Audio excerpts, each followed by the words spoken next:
There is no prison more confining than the one we build for ourselves through guilt, shame, and self-condemnation. Some of you are living life chained to your past.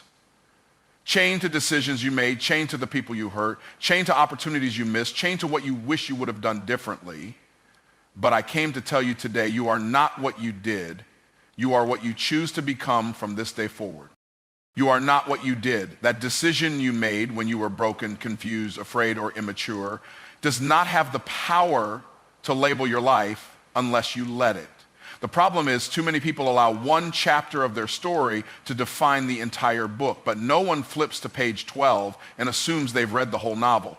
What you did might explain a moment, but it does not determine your identity. You have to stop rehearsing the same memory on repeat like it's a final verdict. It was a season, not a sentence. Some of the things you're holding over yourself weren't even decisions you made in your strength. They were decisions made out of weakness, out of desperation, out of fear. And yet here you are years later judging your current self based on the decisions of a version of you that didn't even know what you now know. And that's not just unfair, it's untrue. Growth means you are not that person anymore, even if you made the mistake. And if you've changed, if your heart has shifted, then it's time to shift your mindset too. When we define ourselves by our past, we enter into an identity crisis. We start saying things like, I'm a failure, I'm a mess up, I ruin everything, not realizing that our words carry power.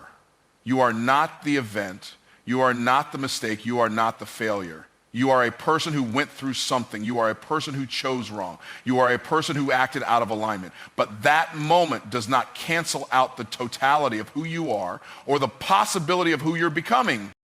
The truth is, we're often harder on ourselves than anyone else ever could be. We punish ourselves over and over again for the same event long after we've made amends or paid the price.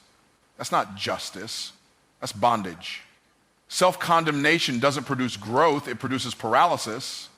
And when you can't move forward because of what's behind you, you stop living, you just start existing, you start settling, you start shrinking. And eventually you start believing the lie that you don't deserve a new beginning. But every day you wake up, mercy is renewed, not recycled, renewed. That means your life is not stuck in yesterday. The moment you realize that grace is bigger than guilt, you'll begin to walk differently. You'll carry yourself with the awareness that you are being shaped, not shamed. You are being molded, not marked. Yes, you messed up. Yes, you hurt someone. Yes, you missed the mark. But it's not the end of your story. It's the beginning of a redemption that's still being written. Sometimes the reason people can't forgive themselves is because they haven't separated themselves from their actions. You did it, but you're not it. There's a big difference. Until you see that separation, you'll always feel stuck. You'll always see your reflection through the filter of failure instead of through the lens of growth. And when your self-image is poisoned by the past, you start expecting punishment instead of positioning yourself for purpose. You've got to understand that transformation doesn't require perfection. It requires awareness, it requires humility, it requires the willingness to confront your past without being consumed by it. If you're still breathing, you still have purpose. And if you have purpose, then you have to get free, not just for your own sake, but for the people who are assigned to the next chapter of your life. They don't need a perfect version of you. They need a free version of you. That version is the one who can say, yes, I fell, but I got back up. That version is the one who owns the past without becoming a prisoner to it. That version is the one who stops hiding behind shame and starts living in authenticity. You can't lead, love, or lift anyone else while you're still buried under the rubble of your own regrets. You've got to come out from under it. You've got to let the light hit the places you're still hiding.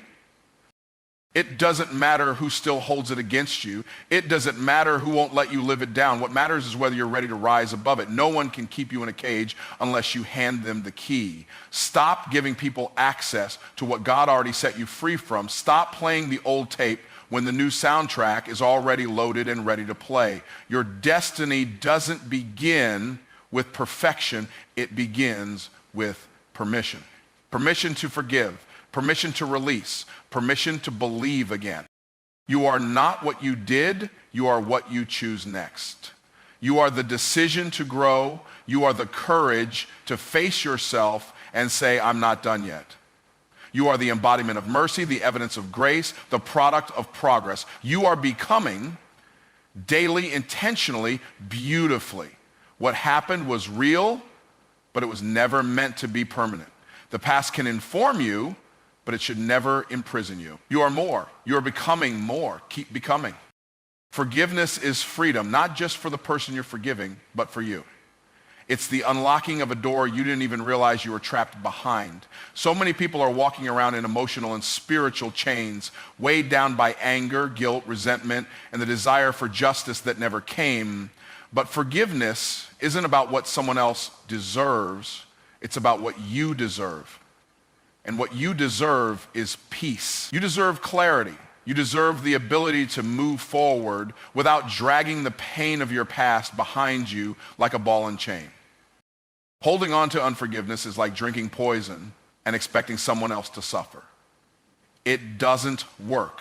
It never works. You think by holding it in, you're protecting yourself, but all you're doing is planting seeds of bitterness that eventually grow into barriers. Barriers between you and your purpose, between you and your joy, between you and your true self.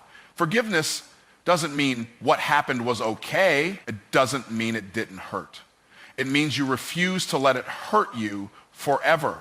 You make the decision to let it go so it no longer has the power to dictate your emotions, your decisions, or your direction. There's a heaviness that comes with unforgiveness. It's silent but suffocating. It creeps into your thoughts when you least expect it. It interrupts your peace in the middle of progress. It distorts how you see people, how you see the world, and ultimately how you see yourself. Because when you hold on to offense, you start seeing everything through the lens of that pain. Even the good things become suspect. Even love feels dangerous. And that's the trap. Unforgiveness doesn't just chain you to the past, it robs you of your ability to experience the present. The enemy of your soul would love nothing more than to keep you locked in that cycle, rehashing the hurt, replaying the betrayal, reopening the wound. Because as long as you're bleeding, you're not building. As long as you're stuck in offense, you can't operate in obedience. Your focus is fractured. Your vision is blurry. You can't walk in purpose when your heart is still locked in a prison. And the key isn't found in revenge. It's found in release. Forgiveness is how you take your power back. It's how you rise, even when the people who hurt you never apologize, never acknowledge, never change.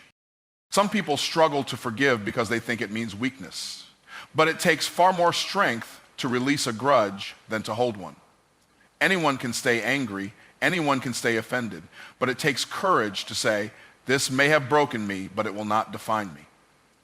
Forgiveness is the language of the free. It's a declaration that your peace is not for sale and your destiny is not up for debate. You are no longer negotiating with your pain. You are choosing to rise above it. That's not weak. That's warrior level strength. And for many, the hardest person to forgive is themselves. We think if we punish ourselves long enough, maybe it'll somehow balance the scales. But there's no freedom in self-inflicted suffering. There's no healing in self-hate. Forgiveness begins with the decision to stop bleeding on people who didn't cut you. It begins when you recognize that you're still worthy of love, of peace, of redemption. Even if you made the mistake, even if you caused the damage, grace is not just for others, it's for you too. When you forgive, you open space for healing. The heart that was once crowded with rage becomes a fertile ground for joy, creativity, and connection. You begin to breathe differently. You begin to see opportunities instead of obstacles. You stop shrinking your life around your wounds and start expanding it around your worth. Forgiveness breaks the cycle of victimhood. It stops the bleeding and starts the rebuilding. It moves you from survival mode to purpose mode. You stop reacting and start creating. And in that shift, everything changes. You were not designed to carry the weight of every offense. You were not built to live with your fists clenched around the neck of every wrong done to you. At some point, you've got to decide that your peace is worth more than your pride. Forgiveness doesn't erase what happened, but it does remove its control. It's not denial, it's declaration. A declaration that says, you don't get to occupy space in my mind, my emotions, or my future anymore. Forgiveness is how you evict the past from the home of your heart. And when you release what hurts you, you make room for what will heal you. You open the door to relationships you couldn't see before. You begin to attract peace because you are peace. People don't always know what you let go of, but they'll feel it. They'll feel the difference in your presence, in your energy, in your clarity. When forgiveness is at the root, freedom becomes the fruit. You stop living in reaction to pain and start living in response to purpose. Everything shifts, not because they changed, but because you did. There is no success worth having that requires you to stay bitter. There is no elevation that comes from carrying extra weight. What's waiting on the other side of forgiveness isn't just relief. It's revelation, clarity, power, and most of all, freedom. Condemnation is a lie. It sounds like truth because it's loud. It sounds like truth because it's familiar. It sounds like truth because it shows up with receipts, reminding you of every wrong turn, every poor decision, every weakness you've tried to hide. But just because a voice is loud doesn't mean it's right. Condemnation isn't correction, it's accusation. It doesn't point you toward healing, it drags you toward hopelessness. It doesn't whisper wisdom, it shouts shame. And if you listen to it long enough, you will start building your life around guilt instead of grace. There's a big difference between conviction and condemnation. Conviction says, that choice wasn't right, but you're still called. Condemnation says, you made a mistake, so now you're disqualified. Conviction leads to change. Condemnation leads to chains. One pushes you toward progress, the other pulls you into paralysis. And most people never learn how to tell the difference. They confuse being aware of their flaws with being defined by them. They confuse the moment they fell with the person they are. But your identity is not found in your lowest moment, it's found in your willingness to rise again. The reason condemnation is so dangerous is because it attacks the very core of your worth. It doesn't just say you messed up, it says you are a mess. It doesn't say that wasn't your best, it says you're not good enough. And once you start believing that, you begin to live like it. You stop dreaming. You stop showing up fully. You settle for survival when you were created for impact. Condemnation strips you of vision because it locks your eyes on everything that went wrong, blinding you to everything that can still go right. People who are condemned in their minds often perform in their lives. They try to earn forgiveness, earn love, earn worthiness. But anything you have to earn through perfection is a counterfeit. Because love doesn't require performance. Grace doesn't demand credentials. And worth isn't proven by productivity. If you're constantly trying to prove yourself, it's a sign that somewhere deep inside, you don't believe you're enough. And that belief, that lie, is the voice of condemnation doing its dirty work in the background of your soul. The power of condemnation is in its subtlety. It doesn't always scream. Sometimes it whispers. It whispers when you wake up, why even try? It whispers when you walk into rooms, you don't belong here. It whispers when you attempt something new, people like you always fail. And if you don't challenge those whispers, they become your inner soundtrack. Your mind becomes a courtroom where you're always the defendant, always on trial, always trying to explain, justify, defend your existence. But the truth is, the verdict has already been overturned. You're not guilty, you're not sentenced, you're not stuck. So many people stay bound because they don't realize that condemnation is a mindset, not a fact. It's a pattern of thinking that has been reinforced by pain, by trauma, by rejection, by religion even. But it's still a lie. A powerful lie, yes, but a lie nonetheless. And lies only survive where truth hasn't been planted. The moment you start replacing shame with scripture, fear with faith, regret with responsibility, condemnation begins to lose its grip. You start to see yourself not as broken, but as becoming, not as disqualified, but as being developed. One of the greatest weapons of the enemy is to convince you that because you failed, you are failure. But failure is an event, not a person. And your future is not determined by your flaw, it's shaped by your faith. When you realize that, the power of condemnation crumbles. You stop bowing to your mistakes and start standing in your mission. You begin to believe that what's ahead of you is still greater than what's behind you. And from that place, you begin to live, not just exist, but live. There's a boldness that comes when you stop listening to condemnation. You stop shrinking when people bring up your past. You stop explaining why you deserve grace. You stop trying to earn something that was already given. And instead, you start building. You start showing up. You start lifting others who are still trapped in the same lies you used to believe. Because now you know you're not the only one who's heard the voice of shame, but you can be the one who silences it. Condemnation creates cycles. You feel unworthy, so you act out. You act out, so you feel more unworthy. It's a trap, and it doesn't let go unless you break it with truth. The truth is that your worth is not based on your wins or losses, your record or reputation. Your worth is based on your identity. And identity is not found in your performance, it's rooted in your purpose. The same God who formed you didn't change his mind because you failed. The calling didn't get canceled just because you got off course. And when you understand that, you stop running from your reflection. The opposite of condemnation isn't perfection, it's permission. Permission to grow, permission to try again, permission to be loved even while you're still learning. That permission is the foundation of freedom. Because when you no longer fear judgment, you can finally step into joy. You can finally be honest, open, unfiltered, not because you have it all together, but because you know the truth. And the truth will always do what condemnation never could. It will set you free. The comeback was already written. Long before you fell, long before you fumbled, long before you took that wrong turn, you were already in the hands of a God who writes stories from the end backward. You may be surprised by what happened, but he's not.